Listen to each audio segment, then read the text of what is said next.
not the start that we wanted in the second preseason game for your Golden State Warriors. They fell down by 16 at halftime. Eventually, were down 19 at one point in the fourth quarter.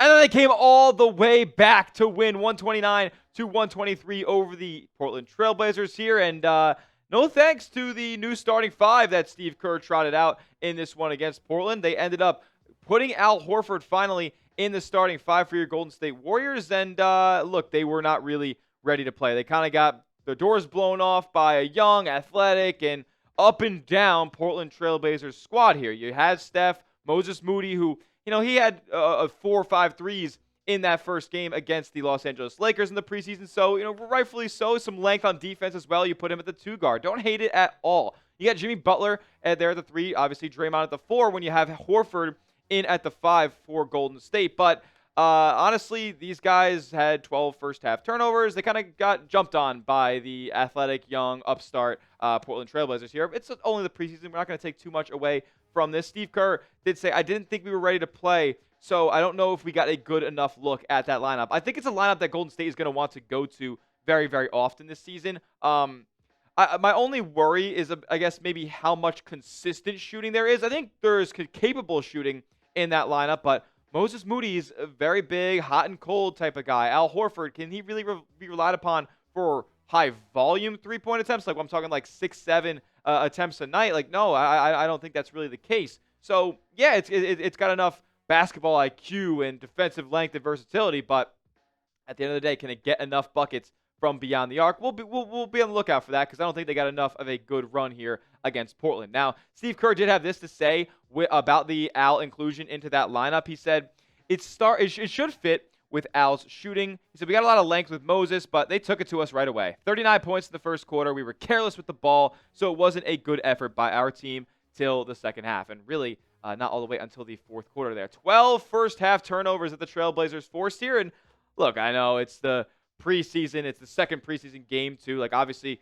Horford, a couple other guys in the starting lineup, and even Jonathan Kuminga and some others really wanted to hit the ground running in that game against LA. And then, now we're playing against the Trailblazers in the second preseason game. Like, I can understand a level of drop-off in terms of effort that we saw in this one. The Blazers are also a bad matchup for the Warriors. Like, when you think about how these two rosters are constructed here, Golden State headed up by 35-year-old plus veterans. Meanwhile, you have Shaedon Sharpe in a contract year as a 21-year-old or whatever, however old he is. You got Scoot Henderson, who's making waves. Donovan Clingan, big center down low. And that's really the reason that Steve Kerr went with Al Horford in this game. But, like, it's just a group of players that are dogs. They want to get in your face. They want to muck it up because they're not the most overall talented. They don't have the basketball IQ that this Golden State group has. So it's just a bad matchup overall. But, again, like, how much can we really take away from this game, especially when Al Horford only played 11 minutes in this game? It really only felt like we got a quarter and then some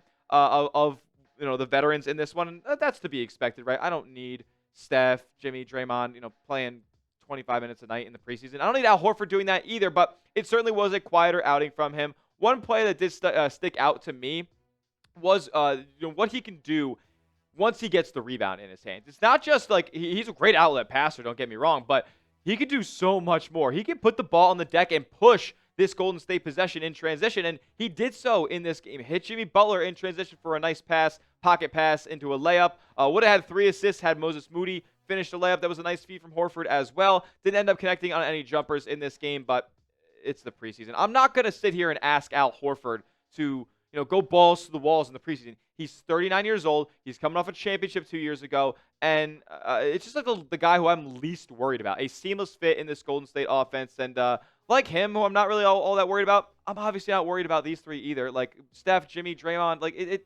it's all good. Like nothing even here is like too glaring either, right? Like Draymond hit 2 of 3 of his 3-point attempts. Jimmy had 3 of 6 from the field. Steph, I mean, fine in efficiency-wise. That's around average for him, and that's fine. Like I'm not really taking anything away from their performances. We know what all 3 of these guys do. Now, some players not so much in that regard are Jonathan Kuminga and Brandin Podziemski. And to be frank with you guys, like, yes, the Trailblazers are a bad matchup for this old, veteran, old-school Golden State team, especially in a preseason game like this.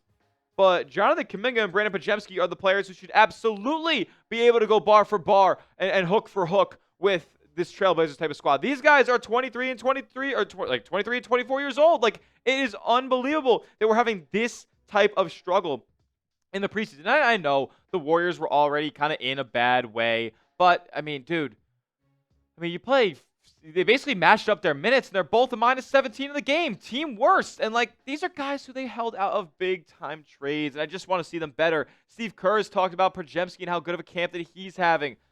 I need to see it, man. Like, Kuminga, I know he's kind of getting late to the party a little bit, but 1 for 4 from 3. I mean, dude, you were shooting an empty gym all summer long. How is a three-point shot not progressed at all for Jonathan Kuminga? It's frustrating. It's especially frustrating when you hear comments like this from Brandin Podziemski about the Warriors, veterans on the roster right now. He said, when they leave this thing, they got to leave it with somebody. How can I have their trust? And how can they go to owner Joe Lacob and general manager Mike Dunleavy and be like, hey, we want to leave it with him. He's going to continue what we're leaving. I'm trying desperately and so hard to wrap my head around that statement. What are you talking about, Brandin Podziemski? And I know, I get it. He also further elaborated on that quote. I didn't give you the whole kit and caboodle there. He talked about how it's not just skill. Clearly, it's not just skill with Brandin Podziemski. But there's other things that go into being a leader and carrying the mantle and all that type of stuff. So I get where he's coming from, but Jesus Christmas. Like, can we stop worrying about that and just worry about what you're doing in the damn basketball court? Because it's not enough. It's clearly not enough for Brandin Podziemski and Jonathan Kuminga, and I'm already back on the train of Joe Lacob's an absolute idiot. What's your confidence level? Are you a little bit more confident than I am? Be honest for me down in the comment section. What's your confidence level in Jonathan Kuminga and Brandin Podziemski heading into this upcoming season? Because mine is probably somewhere on the first half of 50 numbers that we could scale it for. 1 being the most, you have 0 confidence whatsoever. 100 being the most confidence in the world in number 1. And now I guess number 2 now in Kuminga and Podziemski. All right, now let's get to the good news here because that was all kind of muck for the first half of this video and this game as well. We got to talk about the bench mob. We got to talk about who actually brought Golden State to victory here because there are absolutely things to take away from that fraction of this game. That just around the corner. First, though, I got to tell you guys about our sponsor. This episode is brought to you by PrizePicks. PrizePicks is America's #1 daily fantasy sports app. You and I make decisions every single day, but on PrizePicks, being right can get you paid and get you up to 2,000 times your money this basketball season watching your dubs. It's the best daily fantasy sports app in the game because they offer the best features out of any of the daily fantasy sports apps in the game. They offer stacks, the only daily fantasy sports app where you can have multiple stat projections from the same player in the same lineup. You want Steph Curry threes, you want Steph Curry assists, you want Steph Curry steals. You can do it all in the same lineup on PrizePicks. They always want to hook you guys up with awesome deals as well, like a free $50 in lineups when you play your first $5 lineup. But you got to use our promo code CLNS. You can see in the bottom right of your screen. PrizePicks also offers max discounts with a slash projections by 99%. And it'll just give you a green square right then and there. You want to see my lineup for the opener for Golden State? I got it for you. Jimmy Butler, more than 6 rebounds. I got Luka Doncic, more than 29 points, as we just heard that LeBron James will not be playing in this game. And then Steph Curry, more than 24.5 points for him. You can tell my picks or fade them. Just do it at PrizePicks. Download the app today. Use the code CLNS for $50 in lineups after you play your first $5 lineup. That's code CLNS for $50 in lineups after you play your first $5 lineup. PrizePicks. It's good to be right. Shout out to Quinten Post and the bench mob for getting shit done. A 51-point fourth quarter. I probably should have led with that on today's show. 51-point fourth quarter for Quinten Post. And a bunch of Exhibit 10 and guys who are going to be playing for the Santa Cruz Warriors. Let's start here with Post. LJ Cryer was awesome, but let's start here with QP, a guy who will be contributing in Golden State's rotation this year. 20 of them big ones on 50% shooting.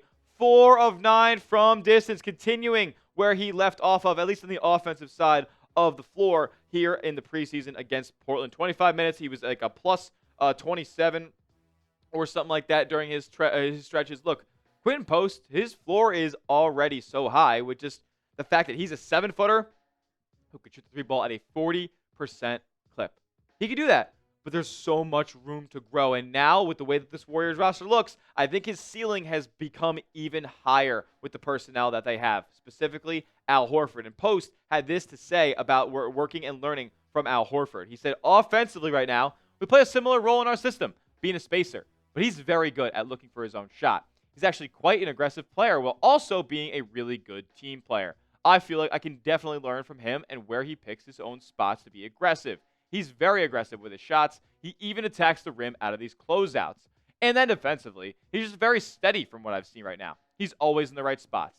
Obviously, he's in great shape. He's athletic for 39 years old, and definitely a lot of to learn, and I'm trying to see what he's doing every single day. Look, we already know he's got a high floor offensively. He can shoot the above the break three. He can pull it from the corner. He's basically got hot zones the entire perimeter for Golden State here. If he improves even fractionally defensively, like, can he be a mediocre defender? Because right now he's bad. Right now he's straight up bad. Gets caught in the air, foul baiting all the time, like nobody I've ever seen. Just really rookie stuff. And if he cleans that type of stuff up and he could be a force, maybe at least some level of switchability. I don't know if that'll ever come. Maybe I'm wishful thinking there, but if he improves to an average defender in this league, like, watch out. We don't have to worry about Al Horford playing 35 minutes, closing games. You could actually close the game with Quinten Post if he was some level of defensive versatility there. But as it stands right now, I'm going to wait and see on that. We'll see if anything translates into the regular season, but he'll continue to learn from Horford as well, man. And like I mentioned before, LJ Cryer, I mean, oh my goodness, unconscious. What a shot to take the lead with less than a minute left here for Golden State. Just nails. What an in-and-out move that he had there above the break and pulled up for 3. Nearly perfect from the floor. 3 of 3 from distance. 4 of 5 from the field overall. A plus 25 in 12 minutes for LJ Cryer. A born winner. This guy won at Baylor his freshman year at national championship. Won tons of games as a member of the Houston Cougars. And went all the way out to the national championship last year. And was fearless throughout the entire time. And that's how he played in this game for Golden State. I'm really excited for LJ Cryer. Here's what he had to say about his performance. He said, I'm all about winning. I've won everywhere I've been. At this level, I want to continue to make that what I'm about. I know it's preseason, but I'm shooting like it's a real game. You get limited opportunities, so I've got to take advantage. So seriously, that in transition, in and out move to get some separation, and nobody stepped up. He pulled it and just knocked it down. So clearly he's got a little bit of clutch gene in him. He's got that dog in him because he can defend as well. And absolutely, if he's not already an elite defender, can buy into being a good team defender. Kelvin Sampson had him right defensively in Houston. And if he's probably going to end up playing for the Santa Cruz Warriors this upcoming season for the most part. Pat Spencer commented on it and said he'll light it up in the G League. And that kind of brings me to this. The Warriors have had a couple of standard contract elevations here from guys who are on Exhibit 10s and two-way contracts over the past few seasons. And I think there's a chance that we see LJ Cryer at some point, whether it be, January when Quinten Post got his, or down the line towards the playoffs when Pat Spencer got his. Like, I think LJ Cryer is going to be the elevation for Golden State here. He's going to ball out for the G League, and fans are going to be clamoring for him.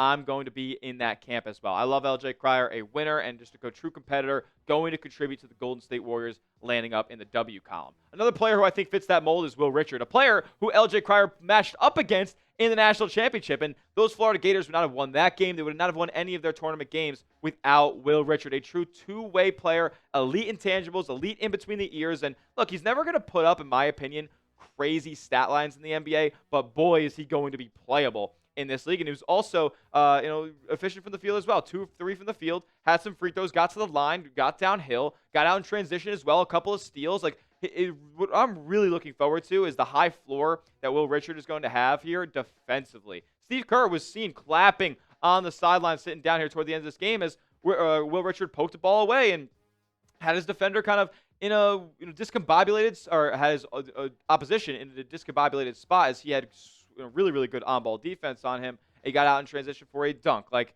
it was a really, really good first impression for Warriors fans for Will Richard, because it seems like he is going to kind of have an identity based on effort and intangibles and energy, and that's just going to kind of, I hope, drip to the rest of the team here as the season goes along. And he's going to be a part of this Warriors active roster here. So I'm excited for Will Richard. I hope down the line eventually he makes a guy like Moses Moody replaceable in this Warriors lineup, because you'll have him at a pretty good discount. And some other standouts from this game, in my opinion, Buddy Hield still knows how to shoot the basketball. That was awesome. 3 of 6 from long range for him. And then Pat Spencer kind of also led that Warriors comeback there in the fourth quarter. He's going to be on an Exhibit 10 or on a two-way contract here for Golden State. And he was playing more of a facilitator role, but still got his. Had a nice and one as well at the rim. 6 points for him. So love to see what we had out of Pat Spencer there. A physical guy. I want him on my postseason roster as well, because if we need somebody to go throw a headbutt or a punch, I'm calling upon Pat Spencer to go and do that. That will do it for today's show. Make sure you are subscribed to the channel